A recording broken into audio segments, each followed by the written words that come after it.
Hi guys, Delulu Goon. A quick video before I go off to start my day again.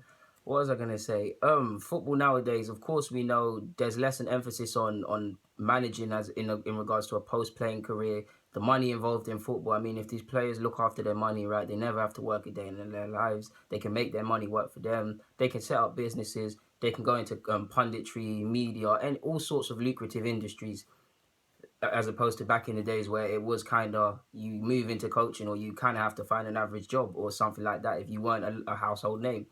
So I do sympathise, but in regards to Arsenal and being an Arsenal fan, looking at the back room of our staff, of course we have players that were ex players, but it does hurt not seeing the likes of Thierry Henry, Dennis Bergkamp, Tony Adams, etc., at the club.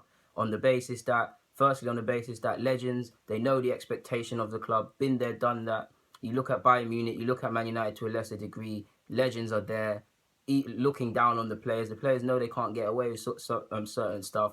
And as someone in my video speaks about players getting away with a lot at Arsenal and too easy to play for Arsenal, these legends could ensure that it shouldn't happen. Because think about it, if you was a footballer for Arsenal, let's say, and Thierry Henry's on the backroom staff, and you're a striker and you're not doing your job, or you're taking this for a joke, and you see him in the corridor or whatnot, you're gonna think about what you're doing and might buck up your ideas, and especially if he has a word with you.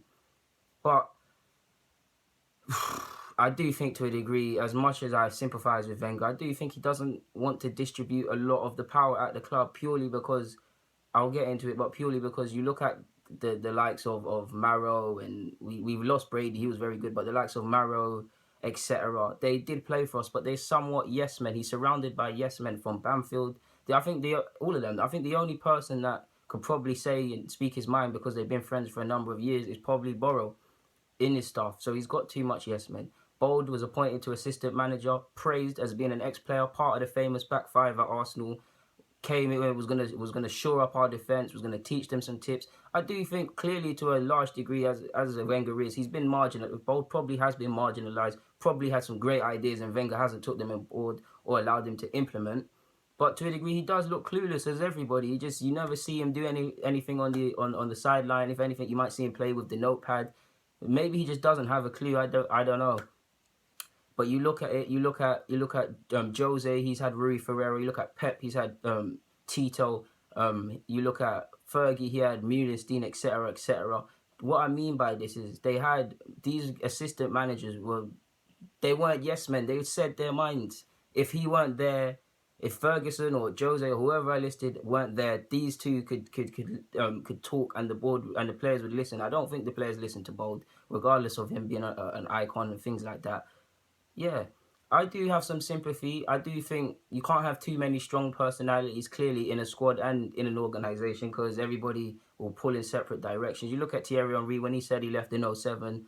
He's always been very vocal and spoke his mind, but he said some players were scared and to get out of their shells and things like that because he was there. Which, if you go and look at, let's take it back to school. You might have seen certain people in school when certain bullies or whatever were around, they didn't want to express themselves or play football as confidently as they could, and that's the same thing, but on a different level. So if we take that same example and bring it into coaching, Henry's been very critical. He loves Arsenal. He's been very critical of Arsenal, but some players can feel a bit down. It can create discontent. Likewise, if Henry, like he has, and numerous other players like Petit, etc., have had conflicting views to Wenger openly in the press, if they were part of Arsenal and they were saying certain things, players will listen, because these are players, ex-players, who their name holds a lot of weight, so they're going to listen to their word. That can create people going against Wenger, and we could be in even more of a mess. You can't have too much strong opinions. But too often I see the likes of Longberg, Ryan Gary, etc., get coaching jobs. I'm sure they are more on coaching than the likes of Henry, purely because they have less opportunities because of the household name aspect in football. But yeah, you get where I'm going with that. I mean, it hurts to see certain players not here.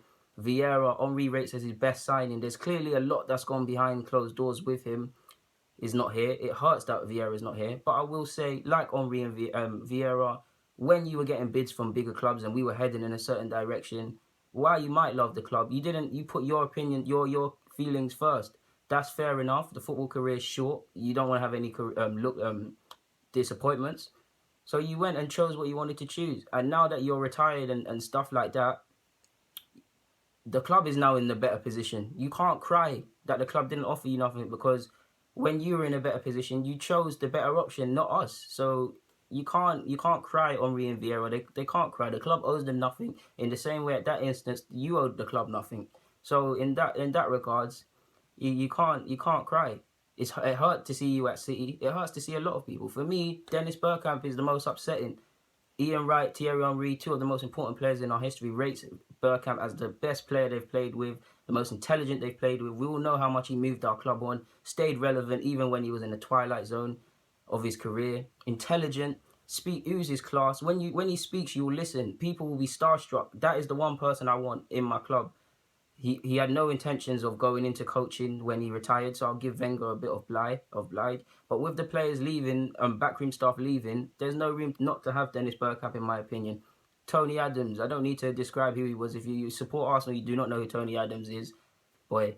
But yeah, Wenger helped him a lot with his off-field antics. Turned down a coaching role. He's turned down a number of coaching roles, but turned down a coaching role to go to China for more lucrative money. Nothing wrong with that. He's got a family and he's got things he needs to take care of, but they are the facts. Arteta, I don't blame Arteta for turning down a coaching role at Arsenal. Offered a better job at Pep. With Pep, gets to learn new things under Pep. Cannot blame him. He's learned what he needs to learn under Arsene Wenger. You add both of them, him and Pep and Wenger, into your coaching Arsenal, and you could be a very good manager. So I don't blame Pep. But in conclusion, guys, yeah, it hurts to not see a lot of our legends at the club. What legends would you want to see at the club? If you could bring back anyone, get in the comments. Thank you for watching. Subscribe.